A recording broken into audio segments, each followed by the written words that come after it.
Halo semuanya, kembali lagi bersama saya. Selamat datang di channelnya Mekanik KW.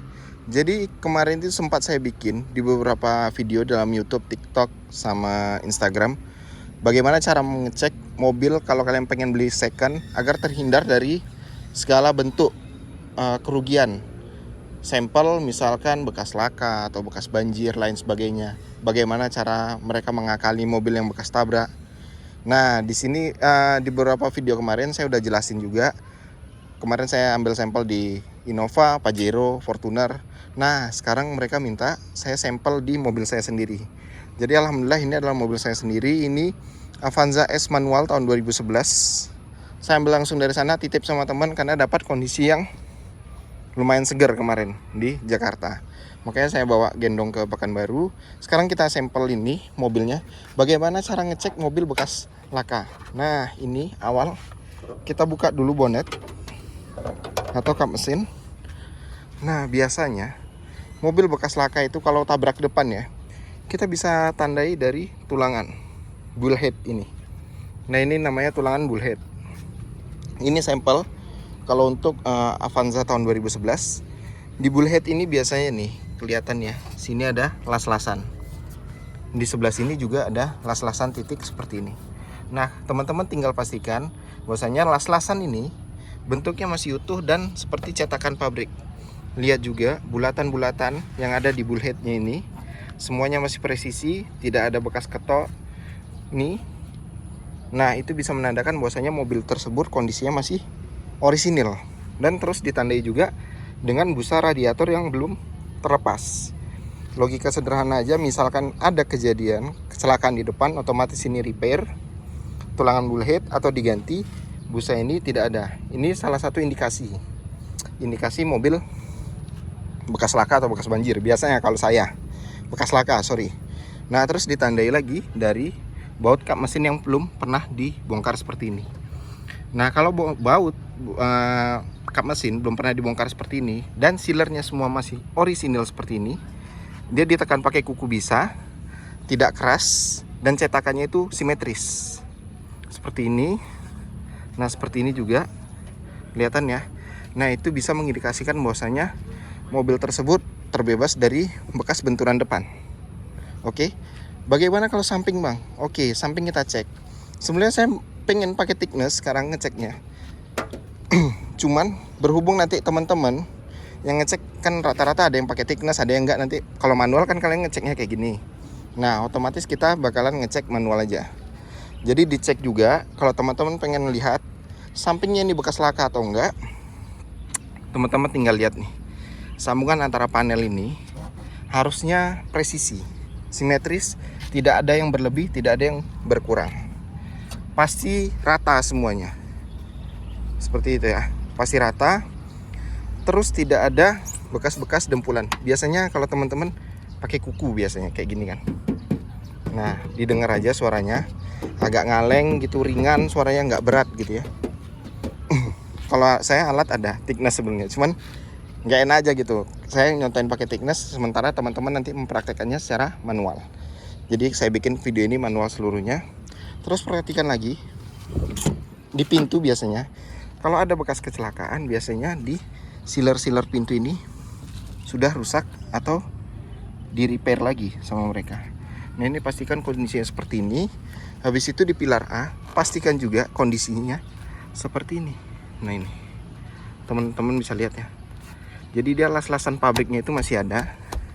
Dan bentuk pilar A nya pun simetris. Tidak ada bekas repair sama sekali. Atau cek bagian seperti ini. Nah, kalau teman-teman ragu, bagian bawahnya juga dicek seperti ini. Nah, ini ada lasan pabrik harusnya nih di bagian ini ya.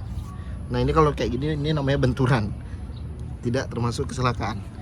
Tapi kalau yang kayak di bawah tadi banyak bekas lasnya, kalau itu udah nggak ada, berarti bisa jadi mengindikasikan bahwasanya mobil itu bekas kecelakaan. Di depan banyak sebenarnya, bukan hanya bullhead. Afronnya ini bisa juga jadi salah satu penentu mobil ini bekas laka atau tidak. Nih afron ya namanya. Biasanya kalau afronnya ini sudah repair, di sini bakal ada dempulan. Nih, Di titik-titik ini bakal ada dempulan. Kalau las ini pasti bisa dibikin sama dia. Kalian tinggal perhatikan afronnya aja. Kalau dia bentuknya masih rapi, simetris, seperti yang saya sampelkan di video ini, nah itu bisa jadi mengindikasikan mobil itu masih aman seluruhnya. Nah kemudian kita cek aja keliling. Biasanya secara visual mobil bekas laka itu tidak akan serapi mobil orisinil pada umumnya. Dia bakalan kelihatan. Kalau mobil bekas laka itu pasti bakalan kelihatan. Dari door trim yang sudah tidak rapi, misalkan, habis itu dari dashboard yang udah nggak bisa bersih lagi, udah banyak lecet-lecet. Itu sebenarnya pemakaian sih sebetulnya. Cuman biasanya kebanyakan yang saya temuin di lapangan adalah ketika mobil itu bekas laka, ini seperti ini ya. Nah ini nggak ada yang simetris lagi. Dia bakalan timpang tindih gitu. Nggak ada yang bisa mempresisikan lagi seperti presisinya rakitan dari pabrikan gitu. Jadi sebenarnya bukan gimana ya, bukan masalah mobil bekas laka itu boleh dibeli atau tidak. Bukan itu yang jadi masalah sekarang. Yang jadi masalah sekarang adalah ketika mobil bekas laka itu dijual dengan harga pasaran yang sangat tinggi. Nah itu yang jadi masalah.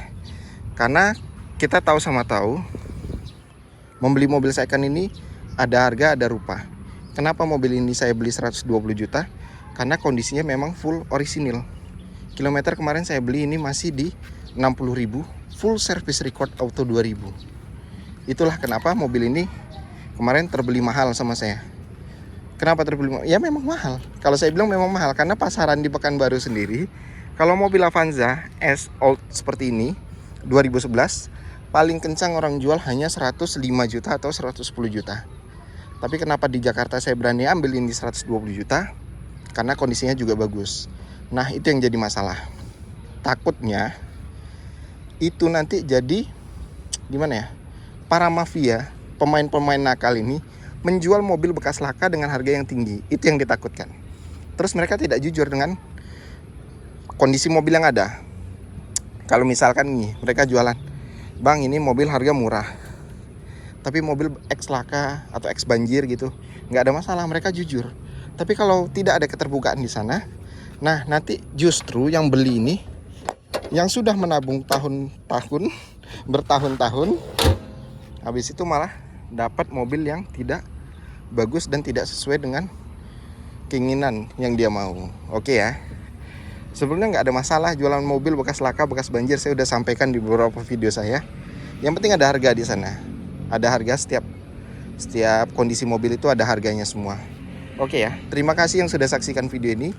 Jangan lupa di like, subscribe, dan share video ini agar channel ini lebih berkembang dan memberikan banyak manfaat untuk kita semua. Terima kasih.